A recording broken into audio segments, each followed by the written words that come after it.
प्रिय शिव भक्तों, कभी आपने सोचा है कि पूरी दुनिया जब गहरी नींद में डूबी होती है, जब शहरों की आवाजें थम जाती हैं, जब मनुष्य अपने विचारों से भी अनजान होकर सोया होता है, ठीक उसी समय 4 बजे से 5 बजे के बीच ऐसा क्या घटता है कि आर्षियों ने उस समय को ब्रह्म मुहूर्त कहा। ऐसा क्या खुलता है कि साधारण मनुष्य भी असाधारण अनुभूति कर सकता है। ऐसा क्या बदलता है कि शिव स्वयं इतने समीप आ जाते हैं कि उनसे बात करना कोई कल्पना नहीं रह जाती, बल्कि अनुभव बन जाता है। सच कहूं तो शिव से संवाद कोई शब्दों का खेल नहीं है। यह कोई मंत्र रटने की प्रक्रिया नहीं है। यह एक ऐसी अवस्था है जहां बोलने वाला तुम नहीं रहते और सुनने वाला शिव नहीं रहते। वहां केवल चेतना रहती है, और इसी चेतना का द्वार ब्रह्म मुहूर्त में सबसे सहज रूप से खुलता है, क्योंकि इस समय ना तुम्हारा अहंकार जागा होता है, ना संसार का बोझ, ना भविष्य की चिंता, ना बीते कल का पश्चाताप। मन एकदम कच्ची मिट्टी की तरह होता है, जिसे शिव जैसे चाहे वैसे आकार दे सकते हैं। लेकिन यह रहस्य बहुत कम लोग जानते हैं कि शिव से बात करने के लिए शब्दों की नहीं, मौन की आवश्यकता होती है, और यह मौन दिन में नहीं उतरता। यह मौन रात की गोद से निकलकर सुबह की पहली सांसों में जन्म लेता है। इसी कारण ब्रह्म मुहूर्त को देवताओं का समय कहा गया। इसी समय शिव कैलाश से नहीं, तुम्हारे भीतर से बोलते हैं। पर समस्या यह है कि अधिकतर लोग सुबह 4 बजे उठते तो हैं, आंखें खोलते हैं, लेकिन भीतर अभी भी रात का अंधेरा भरा होता है। वे शिव को पुकारते हैं, पर भीतर शोर इतना होता है कि शिव की आवाज दब जाती है। और फिर लोग कहते हैं, हमें कुछ अनुभव नहीं हुआ, हमें कुछ दिखा नहीं, हमें कुछ सुनाई नहीं दिया। पर सच ये है कि शिव हमेशा बोलते हैं, पर हम सुनने की अवस्था में नहीं होते। और अब मैं तुम्हें एक कथा सुनाने जा रहा हूं। यह कथा नहीं, यह उस व्यक्ति का जीवन है जिसने पहली बार जाना कि ब्रह्म मुहूर्त में शिव से बात कैसे होती है। वह कोई साधु नहीं था, कोई योगी नहीं था, वह भी हमारी तरह ही एक साधारण इंसान था। जिम्मेदारियों से घिरा हुआ, जीवन से थका हुआ, भीतर से टूटा हुआ। उसका नाम मैं नहीं बताऊंगा, क्योंकि वह तुम भी हो सकते हो। एक रात वह बहुत देर तक सो नहीं पाया। मन में सवाल ही सवाल थे। क्यों जीवन में सब कुछ होते हुए भी खालीपन है? क्यों पूजा करता हूं फिर भी शांति नहीं मिलती? क्यों शिव को मानता हूं फिर भी लगता है कि वे दूर हैं? कब तक ऐसे ही चलता रहेगा जीवन? और इसी उधेड़बन में कब उसकी आंख लग गई, उसे पता ही नहीं चला। अचानक उसकी नींद खुली। घड़ी में देखा तो 4:07 हो रहे थे। बाहर अजीब सी शांति थी। न कुत्तों के भौंकने की आवाज, न गाड़ियों का शोर, न मोबाइल की घंटी। पहली बार उसे लगा जैसे समय थम गया हो। उसने बिना किसी कारण के आंखें बंद कर ली। न कोई मंत्र बोला, न कोई कल्पना की, बस बैठ गया। और तभी उसे महसूस हुआ कि उसकी सांसें अपने आप धीमी हो रही हैं। मन अपने आप शांत हो रहा है, और उसी मौन में उसे लगा जैसे कोई बहुत अपना उसके भीतर उतर रहा हो। कोई शब्द नहीं थे, पर भावनाएं साफ थीं। कोई कह रहा था, डर मत, मैं यहीं हूं। और उस एक अनुभूति ने उसके भीतर वर्षों से जमी हुई धूल को हिला दिया। उसकी आंखों से आंसू बहने लगे, ना दुख के, ना खुशी के, बल्कि उस भाव के कि आखिरकार किसी ने सुन लिया। और यहीं से उसकी यात्रा शुरू हुई। उसने अगले दिन भी उसी समय उठने का निश्चय किया। फिर अगले दिन, फिर उसके बाद, और धीरे धीरे उसने एक बात समझी कि ब्रह्म मुहूर्त में शिव से बात करने का मतलब उनसे कुछ मांगना नहीं है, बल्कि अपने भीतर छुपे डर, पीड़ा, थकान, प्रश्न, सब कुछ उनके सामने रख देना है। जैसे बच्चा मां की गोद में सिर रख देता है, बिना कुछ बोले बस रो देता है, और मां सब समझ लेती है। शिव भी ऐसे ही हैं। वे तर्क नहीं चाहते, वे भाषण नहीं चाहते, वे केवल सच्चाई चाहते हैं। और ब्रह्म मुहूर्त में मन सबसे ज्यादा सच्चा होता है, क्योंकि उस समय कोई मुखौटा नहीं होता। और यही कारण है कि जो व्यक्ति इस समय शिव से जुड़ जाता है, उसका दिन नहीं, उसका जीवन बदलने लगता है। क्योंकि शिव से सुबह बात करने वाला व्यक्ति दिन में जीवन से नहीं डरता। उसे पता होता है कि कोई अदृश्य शक्ति उसके साथ चल रही है, और यहीं एक और गहरा रहस्य छुपा है।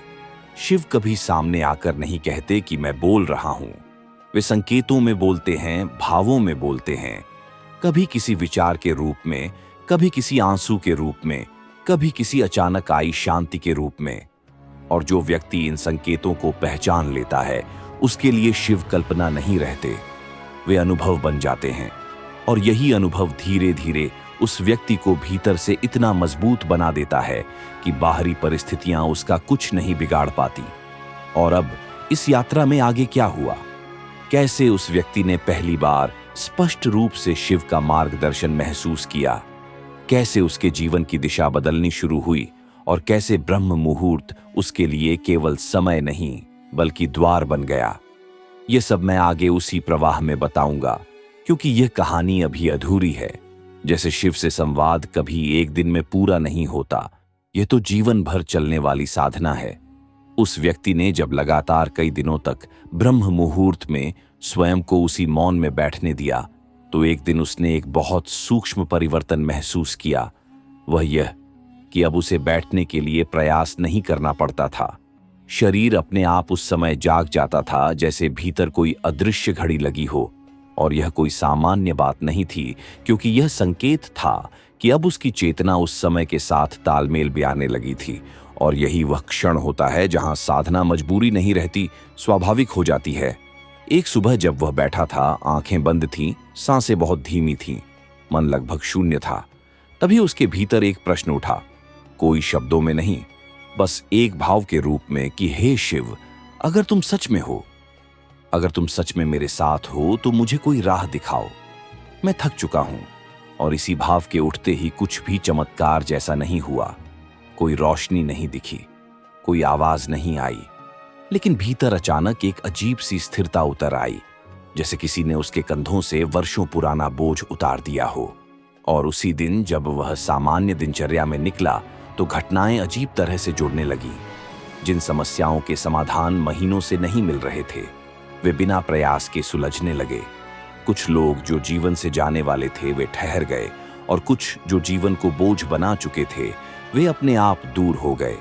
तब उसे पहली बार समझ में आया कि शिव से बात करने का अर्थ यह नहीं कि वे बैठकर तुम्हें उपदेश देंगे, बल्कि वे तुम्हारी ऊर्जा को ऐसा संतुलित कर देते हैं कि जीवन अपने आप सही दिशा में बहने लगता है।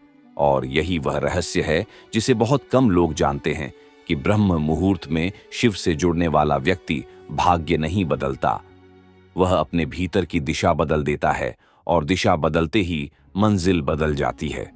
एक दिन उस व्यक्ति ने साहस करके भीतर ही भीतर कहा, हे शिव, आज मैं कुछ नहीं मांगूंगा, बस तुम्हारे साथ बैठना चाहता हूं। और उस दिन पहली बार उसे यह अनुभव हुआ कि विचार बिल्कुल रुक सकते हैं।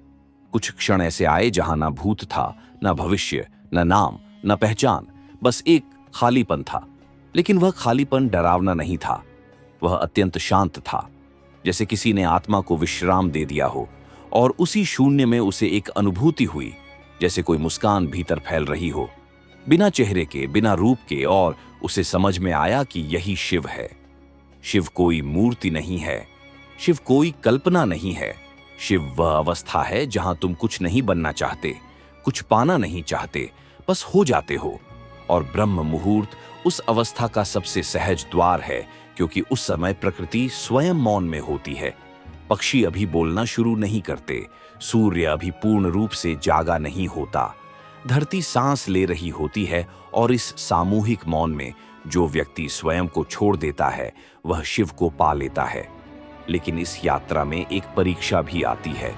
कुछ दिनों बाद उस व्यक्ति के मन में पुराने डर लौटने लगे, कभी आलस्य, कभी संदेह, कभी यह विचार कि क्या यह सब कल्पना है, क्या मैं खुद को धोखा दे रहा हूं। और यही वह बिंदु है जहां 90% लोग रुक जाते हैं, क्योंकि जब शिव पास आते हैं तो सबसे पहले भीतर की अशुद्धियां बाहर आती हैं। यह दंड नहीं है, यह शुद्धिकरण है। जैसे मंदिर की सफाई पहले होती है, फिर देवता का आवाहन। और जिसने इस चरण में धैर्य रख लिया, जिसने ब्रह्म मुहूर्त में बैठना नहीं छोड़ा, जिसने शिव से शिकायत नहीं की बल्कि स्वयं को सौंप दिया, वही आगे बढ़ पाया। उस व्यक्ति ने भी कई सुबह केवल बैठकर रोया, कभी बिना कारण, कभी जीवन की पीड़ा के कारण। और वह रोना भी शिव से संवाद ही था, क्योंकि शिव आंसू समझते हैं, शब्द नहीं। और एक दिन रोते रोते उसने भीतर कहा, हे शिव, अगर यह रास्ता सही है तो मुझे शक्ति दो, और अगर गलत है तो मुझे रोक दो। और उसी क्षण उसके भीतर एक दृढ़ता उतर आई, जैसे किसी ने कह दिया हो, चलते रहो, रुकना मत। और उस दिन से उसकी साधना में एक स्थिरता आ गई। अब उसे अनुभव होने लगा कि ब्रह्म मुहूर्त में बैठने के बाद उसका पूरा दिन बदल बदल जाता है। छोटी छोटी बातें उसे विचलित नहीं करती। क्रोध आता भी तो टिकता नहीं, दुख आता भी तो डुबोता नहीं। और सबसे बड़ा परिवर्तन यह था कि उसके भीतर मृत्यु का भय कम होने लगा, क्योंकि जिसने शिव को भीतर महसूस कर लिया, उसे यह समझ में आ जाता है कि न जन्म स्थायी है, न मृत्यु अंतिम है। और अब कहानी यहां से और गहरी होने वाली है, क्योंकि अब वह अनुभव आने वाला है जिसे शब्दों में बांधना लगभग असंभव है। वह क्षण जब पहली बार शिव ने बिना शब्दों के लेकिन पूर्ण स्पष्टता के साथ भीतर मार्गदर्शन दिया, और उसी मार्गदर्शन ने उसके जीवन की दिशा सदा के लिए बदल दी। और वही अनुभव शायद तुम्हारे जीवन को भी बदल दे, अगर तुम इसे केवल सुनो नहीं, जियो प्रिय शिव भक्त। अब वही प्रवाह और भी गहराता है, जैसे रात की गहराई के बाद सवेरा और भी निर्मल होता है। और उसी व्यक्ति के भीतर अब जो घटने लगा था, वह साधारण अनुभव नहीं रहा था। वह अब केवल बैठने वाला मनुष्य नहीं था, वह स्वयं को धीरे धीरे गलते हुए देख रहा था, जैसे नमक पानी में घुल जाता है। और यह घुलना पीड़ादायक भी था और मुक्तिदायक भी, क्योंकि जब पहचान टूटती है तो अहंकार डरता है, और जब अहंकार डरता है तो आत्मा मुस्कुराती है। एक सुबह ब्रह्म मुहूर्त में वह बैठा था, लेकिन उस दिन कुछ अलग था। मन में कोई प्रश्न नहीं था, कोई अपेक्षा नहीं थी, कोई जिज्ञासा नहीं थी, बस एक सरल सी उपस्थिति थी। और तभी उसे लगा जैसे भीतर कोई बहुत गहरी लहर उठी हो। कोई भाव नहीं, कोई विचार नहीं, बस एक कंपन, और उस कंपन के साथ ही एक स्पष्ट समझ बिना शब्दों के, जैसे किसी ने भीतर ही भीतर कह दिया हो कि तू जिसे शिव ढूंढ रहा है, वह शिव तू ही है। और इस समझ ने उसे झकझोर दिया। वह डर गया, क्योंकि मन तुरंत बोला, यह गलत है, यह अहंकार है, यह भ्रम है। लेकिन उसी क्षण भीतर से एक और शांति की लहर उठी, जिसने उस डर को धो दिया। और उसे पहली बार समझ में आया कि शिव से संवाद का अर्थ किसी बाहर बैठे देवता से बात करना नहीं है, बल्कि उस मौन से मिलना है जो तुम्हारे भीतर हमेशा से मौजूद है, पर तुमने उसे कभी सुना नहीं। और यही कारण है कि ब्रह्म मुहूर्त इतना प्रभावशाली होता है, क्योंकि उस समय बाहरी संसार का हस्तक्षेप न्यूनतम होता है और भीतर की आवाज स्पष्ट हो जाती है। उस दिन के बाद उस व्यक्ति का जीवन देखने का ढंग बदल गया। अब वह किसी से लड़ता नहीं था, किसी को दोष नहीं देता था, क्योंकि उसे समझ में आ गया था कि हर व्यक्ति अपने भीतर की अशांति से ही संघर्ष कर रहा है, और जिसने अपने भीतर शिव को पा लिया, उसके लिए संसार युद्ध का मैदान नहीं रहता। वह करुणा